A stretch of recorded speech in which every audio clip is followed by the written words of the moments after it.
Lawrence, pakinggan mo naman ako.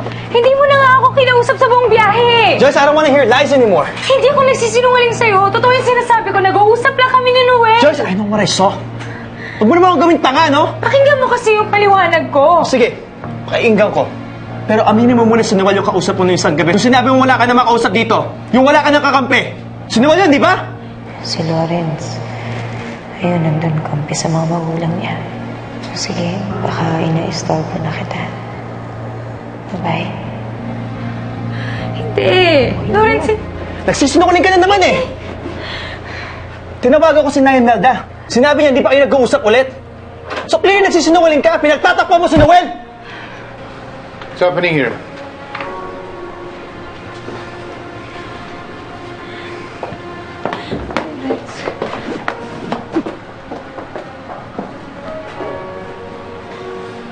Mukhang seryoso to eh. Ayaw sa atin ipaalam. Hindi lang paalam, Dan. It's between the two of them. Huwag na natin silang pakialaman. Lawrence, walang namamagitan sa amin ni Noel. Sila pa rin ni Christine. Maniwala ka sa akin. Nakipag-usap lang siya sa akin dahil gusto niya makipagbati. Maniwala ka. Wala talaga. Huwag na tayong makialam dyan. Away mag-asawa ito. I want to know everything that's happening in my house. Paano ba ako maniniwala sa'yo? Eh, huli-huli ka na nagsisinungaling eh. Maniwala ka. Nag-uusap lang talaga kami. Nag-uusap lang kayo? Paano niya inahawakan yung kamay mo? Hindi ko alam. Huwag mo naman bigyan ng mali siya yun. Ano pa rin si Noel, no?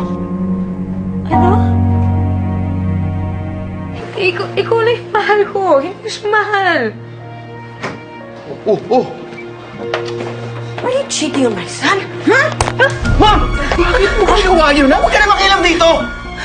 You know I can never tolerate infidelity. Hindi ko niloloko yung anak ninyo. Maniwala kayo sa akin. Hindi ko magagawa yun, Lawrence. Tama na. Pabayaan na natin sila. Let them settle this on their own. Come on.